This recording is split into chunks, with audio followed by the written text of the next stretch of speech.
This is the Honolulu Skyline. Hawaii's first metro line is a driverless, fully automated system. It's a pioneer in American transit, and it just got a whole lot better. Come with us as we ride segment 2 of the Skyline, the airport connection that opened just a few days ago. Aloha everyone, and welcome to a brand new Trains Are Awesome video. I'm Tom, and I'm really excited to share this video with you today. This is one of the biggest transit projects in the United States right now. We're at the Honolulu Airport, and if we had been here a week ago, we would not have been able to get on a train. But since Thursday, October 16th, 2025, the Honolulu Skyline is now serving the airport. That's right, the Skyline, Honolulu's elevated, automated metro system, initially opened a 10-mile segment in 2023.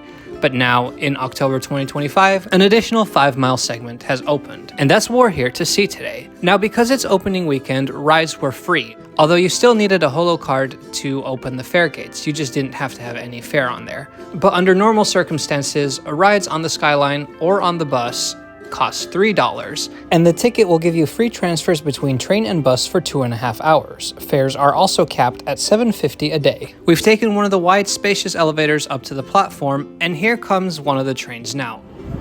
Track 1, train to Kualakai, East Kapolei.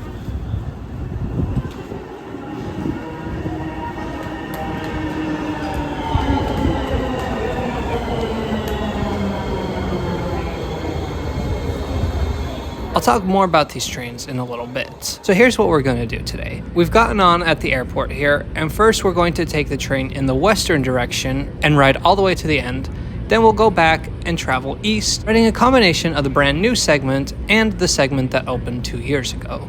The first station we will stop at is Makalapa, Joint Base Pearl Harbor Hickam. Just like the airport station, this is one of the 4 new stations that opened in October 2025. The next stop is Halawa, Aloha Stadium. Attention all passengers. Inouye International Airport elevator 4 is out of service. Halawa was the eastern terminus of the Skyline when the initial segment opened in June 2023. So from this point on, we will be running on tracks that have been in service for about 2 years. The Skyline is a fully automated, mostly elevated rapid transit line traveling through the western part of the Honolulu metropolitan area. The Skyline was always intended to open in segments, and interestingly, it's the segments farther away from the city center that have opened first. The line is not expected to serve downtown Honolulu until 2031, when Segment 3 opens. But the opening of Segment 2 is already a great improvement because it serves the airport. So let's talk about the history of this line. Plans for a train line in and around Honolulu date back as far as the 1960s. As the congestion caused by cars was becoming a bigger and bigger problem, the mayor, Neil Blaisdell, suggested building a rail line to alleviate some of it. Please hold on. The next stop is Pearl Ridge. And I really only bring this up because of this absolute gem of a quote that he's credited as saying, "Taken in the mass, the automobile is a noxious mechanism whose destiny in a workaday urban use is to frustrate man and make dead certain that he approaches his daily occupation unhappy and inefficient." Rest in peace, Mayor Blaisdell. You would have loved Urbanist YouTube. Fun fact, we're actually running above a park named after him right now. Anyway, for the next decades, the project was constantly on, then off again. As administration switched, it would become less of a priority, or the federal government would pull money. Nothing ever really came of it until the early 2000s, when serious proposals began to be considered. An environmental study was conducted in 2008.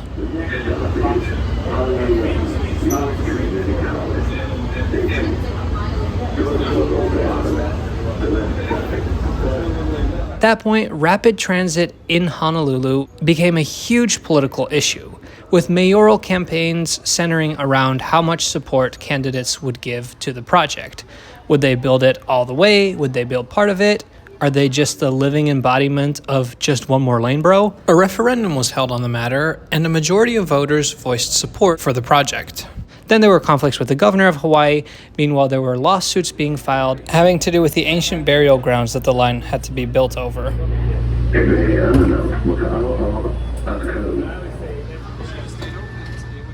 All in all, construction wasn't able to begin until 2012. A lot of the work was done by Hawaiian-based contractors. In fact, special permission had to be sought if any expertise was to be brought from the mainland United States. Initially, Segment 1 was scheduled to open in 2020, but due to a combination of the pandemic plus faults found with the train's wheels, that initial opening was pushed back to June 2023.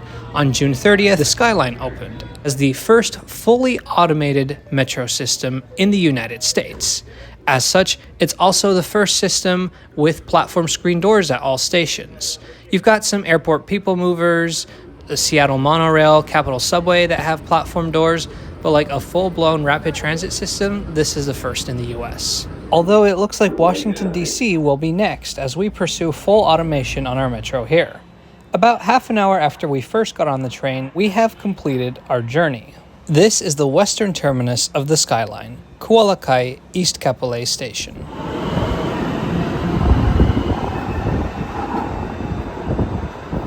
Initially, you may look at the concrete elevated stations and think that they all look monotonous and utilitarian, but a closer look reveals subtle design elements and artwork reflecting Hawaiian culture.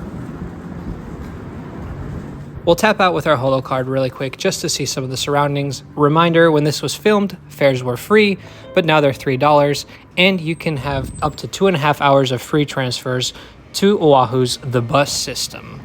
Now, if you'll notice when I talk about the stations, I'm always listing two names. That's because all the stations on the system have both a Hawaiian name and an English name. Now, the English name is generally more geographically descriptive. Names like Airport, Joint Base Pearl Harbor, Aloha Stadium, etc. They tell you what's nearby or what neighborhood it is. Whereas the Hawaiian names were chosen by a special language committee to represent items of Hawaiian culture and heritage. The committee was known as the Hawaiian Station Name Working Group. For example, Kualakai, where we are now, means to show the way or to lead. Or the airport station, which in English is called the Daniel K. Inouye International Airport, bears the Hawaiian name of Lelepaua, which means mother of pearl. The Hawaiian names are displayed most prominently, having a bigger font on the signs and being listed first, with the English names acting as subtitles, if you will. So now we're on an eastbound train heading back in the direction of the airport. We'll get a closer look at the newly opened segment once we reach it. Now about these trains, they are Hitachi driverless metros. Hitachi, of course, is a Japanese company, although these trains are technically Italian because they were developed by Italian company Ansaldo Breda, which was taken over by Hitachi after a series of debacles. The trains are an evolution of the metros that you'll find in places like Copenhagen, and the best part of it being a driverless train is you can sit right up front and have a view over the tracks. You feel like you're the driver, but don't worry, you're in the trusty hands of a robot. I hope that sentence doesn't come back to bite me someday.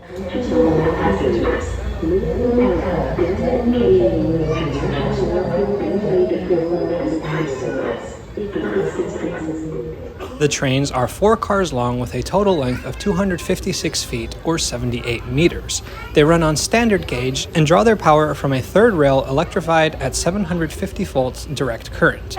They have a capacity for up to 800 people. Hitachi not only built the trains, they also operate the line and provide maintenance for the trains.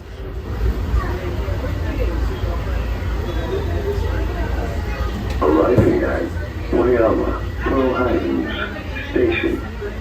Doors will open. In 2024, the first full year of operation, the Skyline carried over 1.1 million passengers. Ridership is expected to grow more, especially now that the train serves the airport and gets closer to the city. Trains currently run every 10 minutes throughout most of the day from 4:30 a.m. to 10 p.m. But because they are automated, the frequencies could potentially go way up if needed. The construction of the Skyline, unfortunately like many large infrastructure projects anywhere these days, was marked with timeline delays and cost overruns. But now that the trains are in service and provide a pleasant alternative to driving on the congested roads, I expect the line's popularity to grow significantly. Now, about the future of the Skyline. Like I said, the project was designed to open in segments. Now, segments 1 and 2 are open. But this past summer, construction began on segment 3, which will bring the Skyline right into downtown Honolulu. Segment 3 will add another 3 miles and 6 stations to the line, and it is scheduled to open in 2031. There are also plans to extend it 2 more stations to the Ala Moana Center, but from what I can tell, funding for this extension has not yet been identified. The next stop is Joint Base Pearl Harbor Hickam. By the way, here's a picture of me on Oahu when I was a kid. This was before construction on the Skyline even began, and if you told me back then I was going to be a YouTuber someday, I would have been like, YouTube? You mean that website with the annoying orange videos? Now we are back on the second segment, as one of the first ever passengers on this new stretch of track. Leaving Pearl Harbor behind us, the airport appears back into view. The Skyline allows luggage to be brought on board, and as we saw at the beginning of the video, the station is conveniently located near the airport terminal. It's exciting to think that in a few years there will be a direct train from the airport to downtown.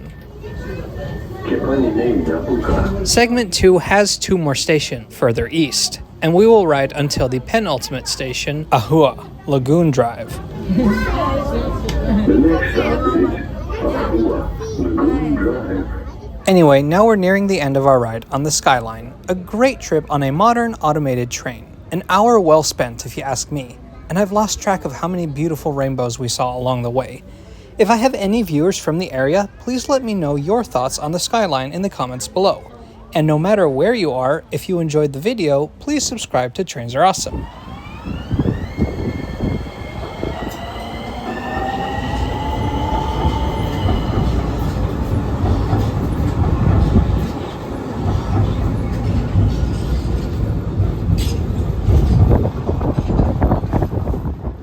You never know if we'll ride your train system next. We'd love to have you be part of the almost 100,000 people that make up our community.